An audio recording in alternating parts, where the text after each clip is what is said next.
तर जंगी वसाइल के बावजूद वो ये नहीं कर सका था।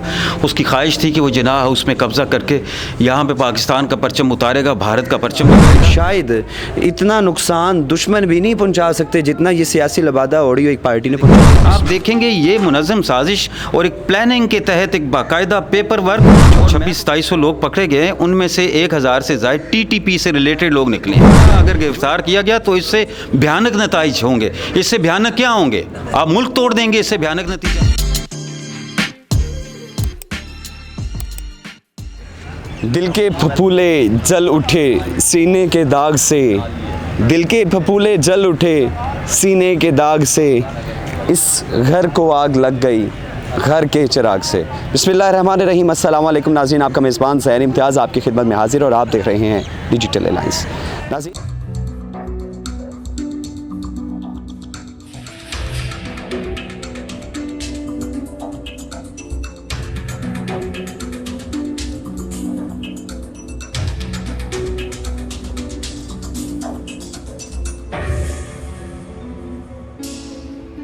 साजिद खान साहब भी कोशिश करेंगे कि सीनियर जर्नलिस्ट हैं, हम उनसे भी बात करेंगे चूँकि वो काफ़ी ज़्यादा जो है डेप्थ में इन चीज़ों को कवर करते हैं। अस्सलाम वालेकुम जी खान साहब। वालेकुम खान साहब, 9 मई यकीनी बात है, जिस तरह कि हम 14 अगस्त 1947 नहीं ना भूल सकते, मेरे मुताबिक 9 मई भी नहीं भूला जा सकता।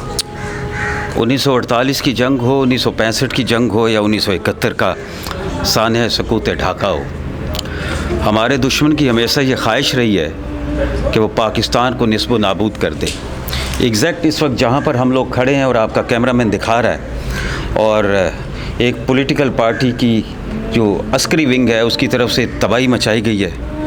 ये दुश्मन की ख्वाहिश रही है हमेशा कि वो पाकिस्तान को इस हाल में पहुँचा दे। 1965 में तमाम तर वसाइल के बावजूद, 1971 में तमाम तर जंगी वसाइल के बावजूद वो ये नहीं कर सका था। उसकी ख्वाहिश थी कि वो जिनाह हाउस में कब्ज़ा करके यहाँ पे पाकिस्तान का परचम उतारेगा, भारत का परचम लगाएगा और यहाँ पर वो अपनी फ़तह का ऐलान कर सकेगा। मगर हमारी यहाँ पर ऐसे भी मनाजिर देखने पड़े, ऐसे मनाजिर भी देखने पड़े, यानी कि झंडा पार्टी का झंडा लगा के या वो उतार के फतह कर लिया, हिंदुस्तान फतह कर लिया। एग्जैक्टली वो जो भारत का एक मंसूबा था या उनकी ख्वाहिश थी उसकी तकमील की गई। झंडा उन्होंने अपनी पॉलिटिकल पार्टी का लगाया, मगर उसके पीछे जो मुहर्रिकात थे वो 1965 की जो भारत के मुहर्रिकात थे, जो भारतीय मंसूबा था, जो साजिश थी, वही था। तो क्या वो जिस तरह DGISPR ने बयान दिया था कि शायद इतना नुकसान दुश्मन भी नहीं पहुंचा सकते जितना ये सियासी लबादा ओढ़ी एक पार्टी ने पहुंचाया, इसमें दो राय नहीं है। मैंने वही गुजारिश की है कि 3 जंगें भारत ने पाकिस्तान के साथ लड़ी हैं, फुल फ्लेज लड़ी हैं। उनकी ख्वाहिश रही है हमेशा, मगर वो नहीं कर सके। इस वक्त जो मंजरनामा है ये इसी तरह ही है जिस तरह यहाँ पे कोई बमबारी हुई है, यहाँ पे किसी ने टैंकों से हमला किया, यहाँ पे किसी ने बंदूकों से हमला किया, आप देख सकते हो। दूसरी बात ये कि अगर सिर्फ एहतजाज होता, गम गुस्सा होता, तो आप अकबी दरवाज़ा है वहाँ तक ये महदूद रहते। अब ये तो एक मुनज़्ज़म साजिश है, मुनज़्ज़म साजिश है कि जिस साजिश के तहत यहाँ पर बाकायदा एक पेपर वर्क, होम वर्क किया गया। आपने भी कवर किया है, आपके कैमरामैन ने भी शॉट्स लिए हैं, हमारे कैमरामैन भी इस वक्त दिखाएगा, हम अपनी स्क्रीन पे दिखाएंगे। आप देखेंगे ये मुनज़्ज़म साजिश और एक प्लानिंग के तहत एक बाकायदा पेपर वर्क। और मैं तो इस नतीजे पर पहुँचा हूँ, मस्जिद के मनाजिर देख के आया हूँ, पीछे जो एक स्टोर था उसके मनाजिर देख के आया हूँ, स्विमिंग पूल वाले एरिया के मनाजिर देख के आया हूँ। ये इनको पता था, मेरा ख्याल है इस पहलू पे भी बात करने की ज़रूरत है। इनको पता था, बाकायदा मैप्स बने हुए थे कि किस जगह पे कौन सी जगह चीज़ मौजूद है, कौन से वारदात मौजूद, जगह पर किस अहमियत की हामिल जगह है, उसके अंदर क्या कुछ मौजूद है, और वहाँ पे अटैक करेंगे तो उसकी तकलीफ़ कैसे पहुँचेगी। ये एक मुनज़्ज़म साजिश है और जिसके तहत ये किया गया। ये आम गमो गुस्से वाला एहतजाज हरगिज़ नहीं था। और मैं एक बात आगे करूँगा, एक बैन पार्टी है हमारे पास, MQM के भी कुछ मामलात ऐसे हुए थे, बट उनको ये जुर्रत नहीं हुई थी, उनको ये जुर्रत नहीं हुई थी कि वो किसी फ़ौजी तनसीबात के ऊपर आके या सरकारी इमलाक को इस तरीके से वो जो है नुकसान पहुँचाएँ और इस तरह से अपने मज़मूम मकासद जो है उनको पूरा करने की कोशिश करें। आपको लगता है ऐसी सियासी पार्टियों को बैन कर देना चाहिए? मैं समझता हूँ कि इस बारे में सोचना चाहिए, ज़रूर सोचना चाहिए। उसकी वजह यह है कि ये एक साजिश है। मैं बड़ा बावसूख ज़राए से कह रहा हूँ, ये साजिश है। इस साजिश के पीछे कौन है?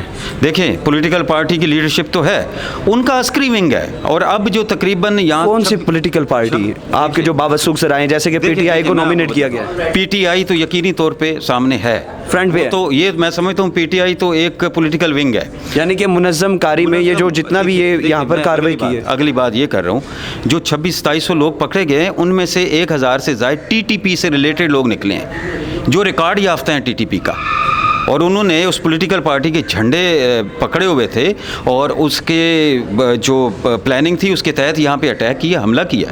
तो इसको देखें, अब तक जो है वो मुकम्मल तौर पे इसकी मजम्मत नहीं की गई इमरान खान साहब की तरफ से भी, उनकी लीडरशिप की तरफ से भी, बल्कि उन्होंने कहा था कि अगर दोबारा गिरफ्तार किया गया तो इससे भयानक नतीजे होंगे। इससे भयानक क्या होंगे? आप मुल्क तोड़ देंगे, इससे भयानक नतीजा। आप कहना क्या चाहते हैं? आपका मंसूबा क्या है? अब खुल के सारी चीज़ें सामने आ चुकी हैं। इस हवाले से मेरा ख्याल है अस्करी क़यादत को भी देखना होगा, पाकिस्तान की सियासी क़यादत को भी देखना होगा, और करार वाकई सज़ा देना होगी, निशान इबरत बनाना होगा। आप दुश्मन के मंसूबे के ऊपर अमल करके अपने मुल्क को तोड़ रहे हैं, अपने मुल्क का नुकसान कर रहे हैं, और यहाँ पे करने का एक मकसद था। ये एहतजाज आप शहर में भी कर सकते थे, किसी भी जगह कर सकते थे। मस्जिद में कर सकते, लिबर्टी से, लिबर्टी जो आपका बड़ा फेवरेट प्लेस है वहाँ पे कर सकते। तो लिबर्टी से यानी कि उकसाया गया ना, लिबर्टी से कॉल दी गई कि भाई चलें, देखिए कोर कमांडर घर चलें, कोर कमांडर हाउस की तरफ चलें, और कोर कमांडर हाउस या पाकिस्तान आर्मी की तनसीबात पर हमले करने का मकसद क्या है कि पाकिस्तान की सालमियत के ऊपर सवालिया निशान पैदा किया जाए। एक एटॉमिक पावर और पाकिस्तान फ़ौज यकीनी तौर पे हमारे मुल्क की सबसे बड़ी स्टेक होल्डर है, और उसके तनसीबात के ऊपर उसके ऊपर अटैक करने का मकसद था कि पाकिस्तान की सालमियत के ऊपर अटैक किया जाए। तो ये किसी भी सूरत काबिल कबूल नहीं है, काबिल बर्दाश्त नहीं है, और हम तो बहैसियत मीडिया वर्कर भी इस बात पे एहतजाज करते हैं कि अब तक तो बहुत सारे इकदाम उठा लिए जाने चाहिए थे। और मैं अफसोसनाक अमर ये है, ये भी कहना चाहूँगा कि आपकी कोर्ट ने, सुप्रीम कोर्ट ने बहुत सारे ऐसे मामलात पे सो मोटो एक्शन लिया हुआ है कि जो मैं समझता हूं कि कोई हैसियत नहीं रखते। क्या इसके ऊपर जस्टिस उमर अता बंदयाल साहब, honourable chief justice of Pakistan, suo motu नहीं ले सकते थे? लेना चाहिए। क्या वो 3-4 जजेस इसके ऊपर सो मोटो नहीं ले सकते थे? और अभी तक उनकी तरफ से कोई बयान भी नहीं आया। उनकी तरफ से कल की जो समाअत थी उसमें बस यही कहा गया कि मुझे अफसोस हुआ है, कुछ 4-5 दिन से मनाजिर देख रहा हूँ, उसकी तरफ भी हम देखेंगे, लेकिन अफसोसनाक अमर है कि उसके ऊपर सो। आप समझते हैं कि इलेक्शन की तरफ, इलेक्शन ज़्यादा ज़रूरी है, और ये जो तकरीब कारी हो रही है ये इतनी ज़रूरी नहीं है जो सो मोटो फौरी लिया जाए? ये तो देखें, ये तो एक एजेंडा है जिसके ऊपर अब चीज़ें जो हैं वो बड़े वाज़े अंदाज में सामने आ रही हैं कि इसके पीछे कौन कौन लोग हैं और किस किस लेवल पे बैठ के मदद की जा रही है और कौन कौन मददगार हैं। अभी तो अंदरूनी और बैरूनी बहुत सारी चीज़ें सामने आएंगी इंशाल्लाह। आज सिक्योरिटी कमेटी का इजलास है और यकीनी तौर पर उसमें अस्करी क़यादत का स्टांस आपके सामने है। कल भी कुछ चीज़ें ब्रेक हुई हैं, सलीम साफ़ी साहब ने की हैं, और आज उसके ऊपर गैर मकबूल फ़ैसले आएंगे और आने चाहिए। और अभी की तारीख़ में, कौमों की तारीख़ में जब तक आप गैर मकबूल फ़ैसले नहीं करते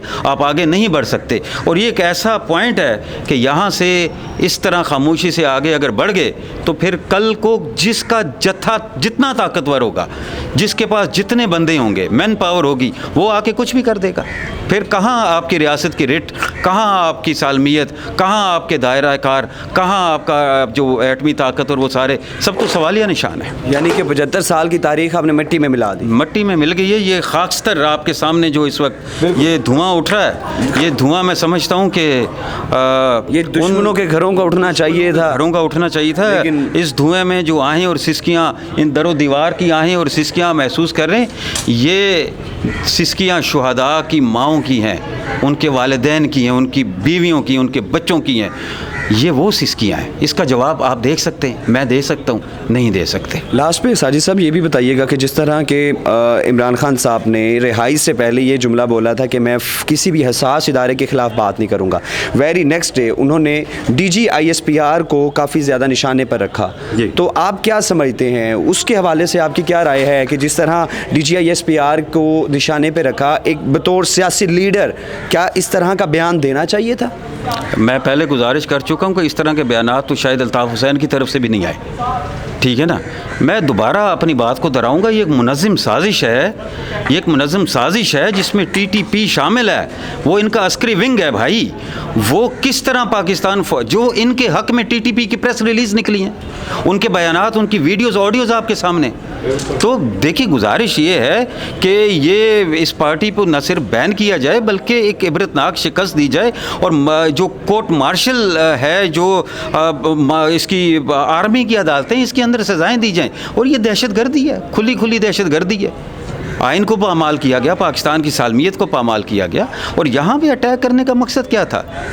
यहाँ पे अटैक करने का मकसद था कि अफ़गानिस्तान के अंदर, इंडिया के अंदर बैठे हुए अपने दुश्मनों को, इजराइल के अंदर बैठे हुए अपने दुश्मनों को जो है वो खुश करना है, उनके मंसूबों की तकमील करनी है। अब तो बहुत सारे फॉरेन फंड्स भी आ रहे हैं। तो ISPR साहब के उसी पार्टी को DG ISPR साहब की जो प्रेस रिलीज़ थी या प्रेस कॉन्फ्रेंस थी, उसके ऊपर जो चीखें निकली हैं ना, वो जो चीखें निकली हैं, उनके पीछे कुछ मुहर्रिकात हैं। आइंदा आने वाले दिनों में, बल्कि दिनों में नहीं, आइंदा आने वाले घंटों में आपके सामने आएंगे। नाज़रीन, साजिद खान साहब सीनियर जर्नलिस्ट हमारे साथ मौजूद थे। जिस